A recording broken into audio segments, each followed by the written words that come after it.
प्रणाम आचार्य जी। जी, जी। जैसे अभी आपने बताया कि हम भीतर से खाली होते हैं तो बाहर तोड़-फोड़ मचा देते हैं।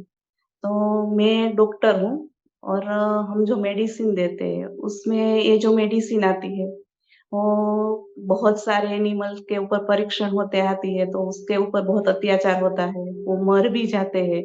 लेकिन दूसरा अच्छा ये होता है कि मरीज़ अच्छे हो जाते हैं, ठीक होते हैं। तो और दूसरी बात मुझे ये भी लगती है कि मुझे ये समझ में आता है कि एनिमल के ऊपर अत्याचार जो हो वो अच्छी बात नहीं है। तो मुझे हमेशा कंट्रोवर्सी रहती है कि मैं एक इनडायरेक्टली यहाँ अत्याचार में भागीदार भी बनती हूँ और दूसरी बात ये भी है कि डॉक्टर को सब भगवान का दर्जा देता है। तो ये कंट्रोवर्सी में मैं अपने आप को कैसे देखूँ? देखिए, थोड़ा समझना पड़ेगा। बात ये नहीं है कि दवाई तैयार हो ही नहीं सकती बिना जानवरों पर परीक्षण करे। बस इतना है कि जानवर सस्ते होते हैं। परीक्षण करे जाते हैं मेंढकों पर, चूहों पर, खरगोशों पर। ज़्यादा इन्हीं पे होते हैं, गिनी पिग पर, इन पे होते हैं। ये सस्ते मिल जाते हैं। वो सारे परीक्षण आज इंसान के पास वो ताकत है, वो कंप्यूटिंग पावर है कि सब सिमुलेट हो सकता है। सब सिमुलेट हो सकता है, पर उसमें पैसा लगेगा, रिसर्च लगेगी, श्रम ज़्यादा करना पड़ेगा। और श्रम करने के लिए प्रेम चाहिए। हमारे पास पशुओं और प्राणियों के लिए इतना प्रेम नहीं है कि हम कहें कि साहब जितना भी पैसा लगेगा, जितने भी संसाधन लगेंगे, वो लगा करके, मेहनत करके हम एक अलग प्रकार की टेस्टिंग फैसिलिटी का निर्माण करेंगे जिसमें कई अलग तरह के सिमुलेशंस हो पाएंगे। बहुत सारी ऐसी दवाइयाँ हैं जिनके जानवरों पर टेस्ट हो ही नहीं सकते। ठीक है, तो फिर उनकी टेस्टिंग कैसे होती है? उनकी टेस्टिंग फिर एक लॉन्ग ड्रॉन अफेयर होती है, लंबा समय लगता है, पैसे ज़्यादा लगते हैं, पर उनकी भी टेस्टिंग होती है। अंततः वो दवाइयाँ भी बाज़ार में आती हैं, मरीज़ तक पहुँचती हैं, बस वो महंगी हो जाती हैं। तो हम अपनी जेब बचाने के लिए जानवर पे अत्याचार करते हैं, अन्यथा और कोई नहीं मजबूरी है। और ऐसी जो दवाइयाँ हों जो सिर्फ इसलिए महंगी हो रही हों क्योंकि जानवरों पर हमने परीक्षण नहीं करा, उन दवाइयों को सरकार सब्सिडाइज कर सकती है। हम जो टैक्स का पैसा देते हैं उसका ये अच्छे से अच्छा उपयोग होगा कि वो जानवरों पर अत्याचार रोकने के काम आए, पर हम कर नहीं रहे हैं। तो ये कोई मजबूरी की बात नहीं है कि दवाई बने तो बने कैसे बिना जानवरों पर अत्याचार की। मजबूरी नहीं है, हमारा चुनाव है। जानवरों पर अत्याचार हमें सस्ता पड़ता है, इसलिए करते हैं। ठीक वैसे ही जैसे अभी बहुत सारे ऐसे उत्पाद आने लग गए हैं जिनमें पशु क्रूरता शामिल नहीं होती, पर उनमें से कुछ उत्पाद बड़े महंगे होते हैं। पर जिनको जानवरों से प्रेम है वो कहते हैं कि वो चीज़ महंगी है, उसमें जो भी अतिरिक्त पैसा देना पड़ रहा है हम दे देंगे, पर वो चीज़ नहीं खरीदेंगे जिसमें जानवर की पीड़ा और खून शामिल है। बात को आप समझ रही हैं? तो धीरे धीरे करके आप पाओगे कि वीगन मेडिसिन का जो कॉन्सेप्ट है वो भी ताकतवर होता जाएगा। लोग बलपूर्वक आग्रह करेंगे, कहेंगे जो मुझे दवाई दे रहे हो, जैसे मैं जो भी कुछ खाता हूँ उसमें वो हरा निशान बना होता है ना, बोले दवाई भी तो खाने की चीज़ है ना। मैं और कुछ जैसे मुंह में डालता हूँ, दवाई भी तो मुंह में डालता हूँ, इसमें भी निशान बनाओ, इसमें भी निशान बनाओ, और अगर ये दवाई वीगन नहीं है तो खाऊंगा नहीं। बात तो बस हमारे संकल्प की है। हम संकल्प कर लें तो ये जितनी प्रकार की दवाइयाँ आती हैं इनके वीगन विकल्प बिल्कुल तैयार किए जा सकते हैं। कोई बहुत बड़ी बात नहीं, मॉलिक्यूल्स ही तो हैं। वो मॉलिक्यूल आप एक जानवर के शरीर से निकालते हो, उसको आप फैक्ट्री में ही बना लोगे। कौन सा ऐसा मॉलिक्यूल है जो लैब में सिंथेसाइज नहीं हो सकता? क्यों नहीं हो सकता भाई? मॉलिक्यूल ही तो है, लैब में बना लेंगे उसको। लेकिन उसके लिए पहले जनता की ओर से ऐसा आग्रह उठना ज़रूरी होगा, ऐसी मांग उठनी ज़रूरी होगी। अब वो चीज़ें होने लग गई हैं। अब आप पाते हो कि आप जाओ रेस्टोरेंट में वहाँ पर जो मेन्यू होता है उसमें एक वीगन कॉलम होने लग गया है। क्यों होने लग गया? ऐसा थोड़ी है कि वो जो रेस्टोरेंट का ओनर है वो पशु प्रेमी हो गया है, उसे ग्राहकों की मांग के आगे झुकना पड़ा है। उसने देखा कि बहुत सारे लोग आते हैं और पूछते हैं कि ये इसमें डेयरी तो नहीं है, ये चीज़ वीगन है, और वो जब पाते हैं कि भाई मामला इनके यहाँ वीगन नहीं है तो ऑर्डर नहीं करते, तो उसने कहा धंधा मारा जा रहा है, इससे अच्छा है कि कुछ आइटम यहाँ पे वीगन रख लो, तो उससे धंधा आगे बढ़ेगा। उसी तरीके से जब लोग पशु क्रूरता वाली दवाइयाँ खाने से मना करने लगेंगे और ऐसे लोगों की तादाद बढ़ने लगेगी, तो दवा कंपनियों को मजबूर हो करके वीगन मेडिसिन बाज़ार में उतारनी पड़ेगी, और वो उतारी जा सकती है। वहाँ पर जो समस्या, जो बॉटलनेक है, वो टेक्निकल नहीं है, टेक्नोलॉजी उपलब्ध है, बात है रिसोर्सेज कमिट करने की, बात है हमारे संकल्प की कि हम क्या उसमें। अब शुरू में जब कोई चीज़ छोटी मात्रा में तैयार होती है तो वो महंगी होती ही है, फिर जैसे जैसे और लोग उसको अपनाएंगे, उसकी मांग बढ़ेगी, तो फिर उसमें इकोनॉमिक्स ऑफ स्केल आ जाती है, वो चीज़ अपने आप सस्ती हो जाती है। आपको फ़िलहाल ये कोशिश करनी चाहिए कि अपनी ओर से आप जिन दवाओं में जानती हो कि पशु क्रूरता ज़्यादा से ज़्यादा है, उनको जितना हो सके हर संभव कम से कम आप प्रिस्क्राइब करिए। और जो दवा कंपनियां हैं उनके रिप्रेजेंटेटिव्स तो डॉक्टरों के पास चक्कर लगाते ही रहते हैं, उनके कानों में बात डालनी शुरू करिए कि फ़लानी मेडिसिन है, मैं इसको इसीलिए नहीं प्रिस्क्राइब करती क्योंकि मुझे पता है कि ये एनिमल क्रूरल्टी से निकल के आती है, और उसका मुझे एक ऑल्टरनेटिव मिला है जिसमें कम एनिमल क्रूरल्टी है, इसलिए मैं उस मेडिसिन को प्रिस्क्राइब कर रही हूँ। वो जो मेडिकल रेप है ये बात वो अपनी कंपनी तक पहुँचाएगा, और ऐसे करते करते फिर 5 साल 10 साल में एक प्रक्रिया बनेगी जिसमें दवाइयाँ इस डिफ्रेंशिएटर के साथ आएंगी कि साहब ये दवाई खाओ, उसमें लिखा होगा, कोई खास निशान बना होगा, मान लीजिए खरगोश का मुंह बना होगा, एनिमल क्रूएल्टी फ्री मेडिसिन। दवाइयों पे ठप्पा लगाओ कि ये दवाई लो, ये एनिमल क्रूएल्टी फ्री है। ये धीरे धीरे होने लग जाएगा, लेकिन इसके लिए इस तरह की आवाज़ें उठेंगी जब, तो आप पाओगे कि फिर काम हो रहा है। इसके लिए लोगों को भी अवेयर करना जरूरी है। बिल्कुल अवेयर करना ज़रूरी है। लोगों को तो पता ही नहीं होता है कि एनिमल का इसमें यूज होता है इस तरह से। बिल्कुल भाई, यहाँ भी तो शुरुआत ऐसे हुई थी। पहले आज से 10-20 साल पहले तक तो खाने की चीज़ों में भी पता नहीं लगता था कि उसमें भीतर कहीं मांस वास तो नहीं मिला हुआ। फिर लोगों ने शोर मचाया तो भारत में इस तरह का नियम लाया गया कि अगर पैकेज्ड फूड आइटम है तो आप उसमें अलग से ठप्पा लगाइए, लाल निशान लगाओ अगर उसमें मांस है, हरा निशान लगाओ अगर उसमें सिर्फ शाक पत्ता है। तो ऐसे ही कर करके होता है। ये बहुत एक एक, एक, एक प्रिमिटिव तरीका है कि दवाओं का प्रयोग किस पे हो रहा है? मेंढक पर और खरगोश पर। क्या पागलपन है! केमिस्ट्री इतनी आगे बढ़ गई, रिसर्च लैब्स इतनी एडवांस्ड हो गई, और प्रयोग किस पे करे जा रहे हैं? एक खरगोश पर। ये क्या है? बस ये है कि सस्ता पड़ता है।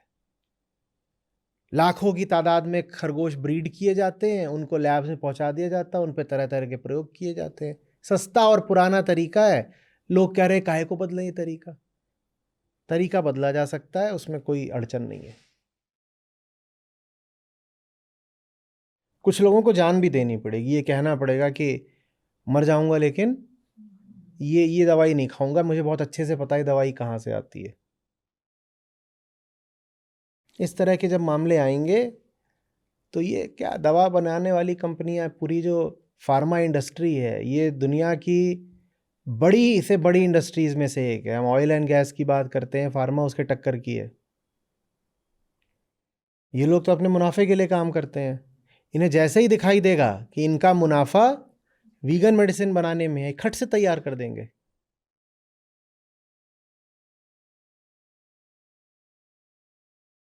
लेकिन शरीर का दर्द एक ऐसी चीज है ना कि वहां पर इतनी ताकत भी चाहिए। अब वो प्रेम की बात है दवाई ना, खाने वो के तो लिए अपने प्रेम की बात है, इसका और कुछ नहीं है। ये तो प्रेम की बात है अपने, कि आप उसके लिए कितने संसाधन कमिट करने को तैयार हो और आप उसके लिए दर्द भी झेलने को तैयार हो कि नहीं। सब लोग थोड़ा थोड़ा दर्द भी झेलना शुरू कर दें, मैं नहीं कह रहा हूँ जान ही दे दीजिए, तो भी ये खबर फार्मा कंपनीज तक पहुंच जाएगी कि भाई पेशेंट दर्द झेलने को तैयार है लेकिन ये तुम्हारी दवाई खाने को तैयार नहीं है। वो तुरंत एक आध 2 साल के अंदर अंदर उस दवाई का एक क्रुएल्टी फ्री ऑल्टरनेटिव मार्केट में उतार देंगे। और कई डिजीज तो ऐसे होते हैं कि जिसमें दवाई की जरूरत भी नहीं है, केवल हम थोड़ा ध्यान दे तो भी सही हो सकता। हाँ बिल्कुल। लेकिन फिर भी सब दवाई लेते ही जा रहे हैं। हाँ हाँ बिल्कुल। देखिए इंसान जितना प्रिमिटिव होता है ना उतना ज़्यादा वो जानवरों पे अत्याचार करता है, उतना ज़्यादा। ये जो डार्क एजेस कहलाते हैं यूरोप के, ईसा के बाद की 4वीं शताब्दी से लेके फिर 13वीं 14वीं शताब्दी तक का जो 1000 साल करीब का कालखंड है, जानती हैं इसमें दवाइयाँ कैसी चलती थी? ज़्यादातर दवाइयाँ ही वही थीं जो जानवरों को एकदम अच्छे तरीके से पीस के बनाई जाती थी। उदाहरण के लिए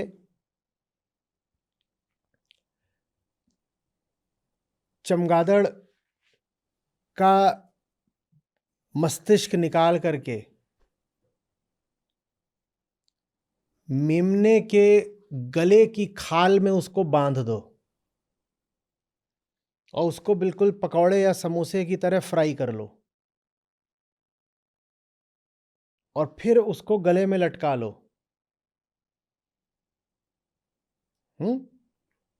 तो इससे लिवर की बीमारी ठीक हो जाती है। अपने स्वास्थ्य के लिए जानवरों पर अत्याचार करने का इतिहास हमारा बहुत पुराना है।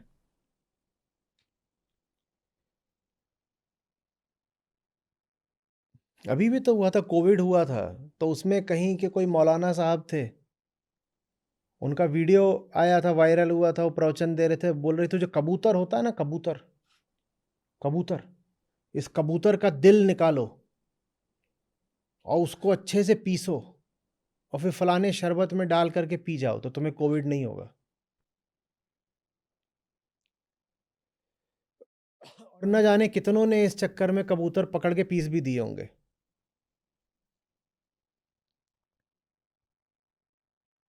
कबूतर का दिल पीस के खा जाओ तो कोविड नहीं होगा। मैंने अपनी आंखों से गिरगिट को खौलते हुए तेल में तला जाते देखा है,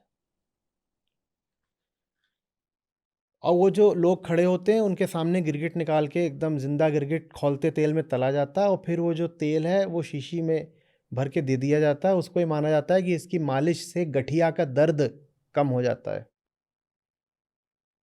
इसकी मालिश करने से जो गठिया का दर्द होता है, आर्थराइटिस का, वो कम हो जाता है। ये मैंने अपनी आंखों से देखा है।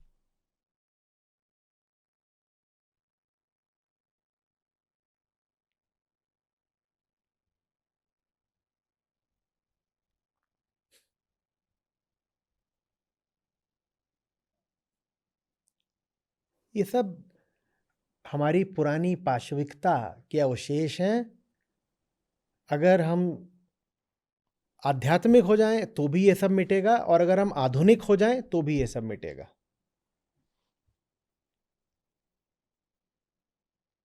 मॉडर्निटी भी ये सब खत्म कर देगी और स्पिरिचुअलिटी भी। ये सब हमारे पुराने जंगली अतीत की बर्बर निशानियां हैं।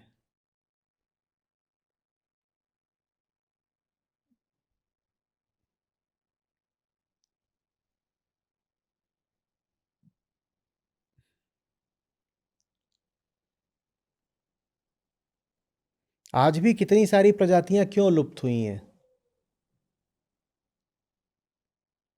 हाथी का शिकार क्यों होता है? गैंडे का शिकार क्यों होता है? चीन में बोलते हैं कि उसका जो सींग होता है उसको पीस करके खाने से वो शिलाजीत का काम करता है।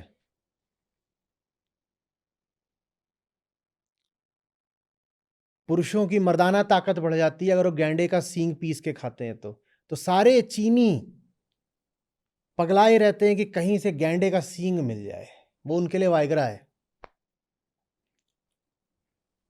तो नतीजा होता है कि असम के बेचारे सारे राइनो मारे जा रहे हैं।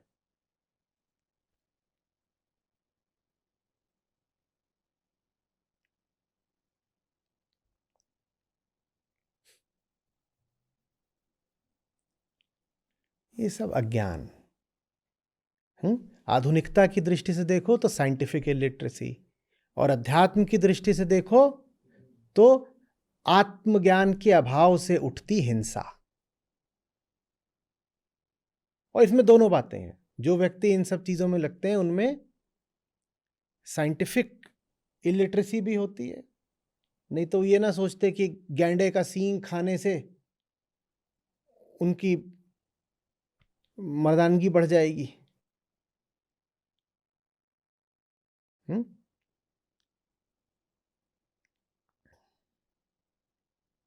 बहुत प्रजातियां विलुप्त हो गई हैं ऐसे।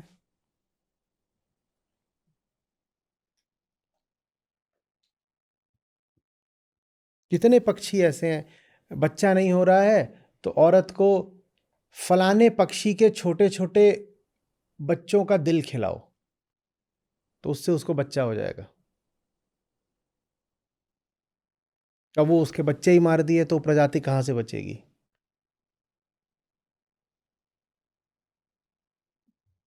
विलुप्त हो गई कितनी प्रजातियां। ये सब हटेगा, बचेगा नहीं।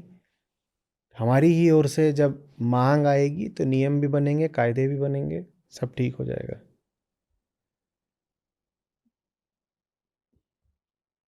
ये बिल्कुल डार्क एज वाली ही बात है, मध्ययुगीन।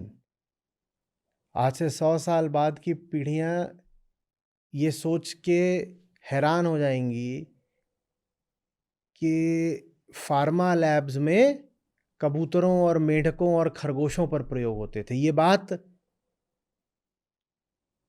उनके यकीन से बाहर की होगी। वो कहेंगे ऐसा कैसे हो सकता है, ये हुआ करता था। कहेंगे हाँ यही तो होता था।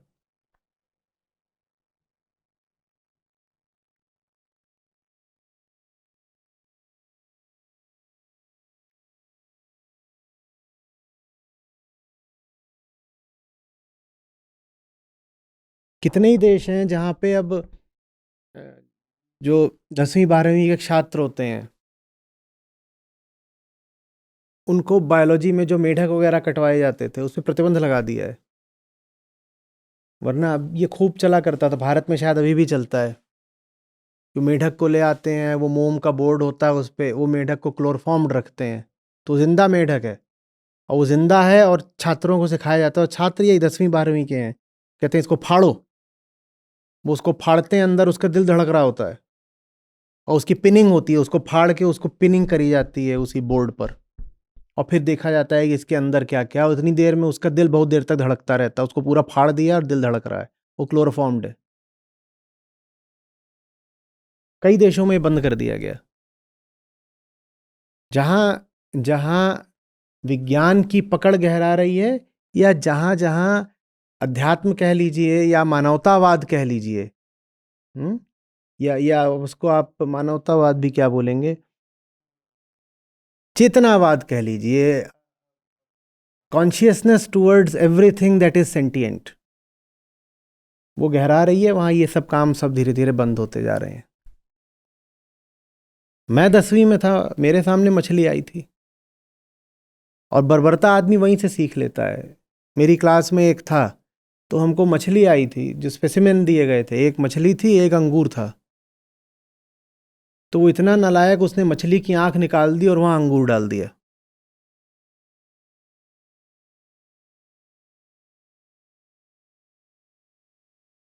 अब ये अगर बड़ा होकर के कहीं हिंसा करे, ये भ्रष्टाचार करे या हत्या ही कर दे, तो इसमें ताज्जुब क्या है फिर।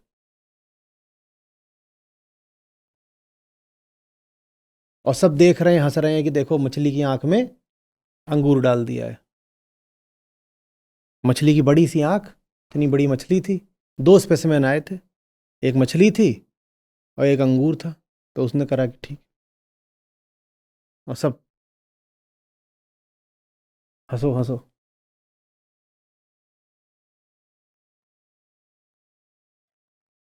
सुपर कंप्यूटर्स हैं हमारे पास अभी, सिमुलेशन क्यों नहीं हो सकता? ऐसा क्या खास है एक खरगोश की फिजियोलॉजी में कि वो एक कंप्यूटर सिस्टम में सिमुलेट नहीं की जा सकती?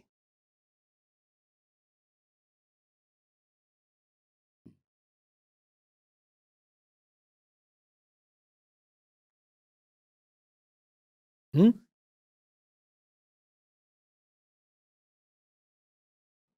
और वैसे सिमुलेशन हम करते हैं क्योंकि जो बिल्कुल एंड ट्रायल्स होते हैं वो तो ह्यूमन बीइंग्स पे होने होते हैं। अब कोई दवा आप ह्यूमन बीइंग पे एक्सपेरिमेंटली तो लगाओगे नहीं, तो क्या करते हो? सिमुलेट करते ही हो, माने हमें सिमुलेशन करना आता है। बस जानवर सस्ते हैं तो उन पर हम नहीं करते सिमुलेशन, वहां हम कहते हैं जानवर को ही ले आओ, रियल लाइफ एनिमल पे ही कर देते हैं।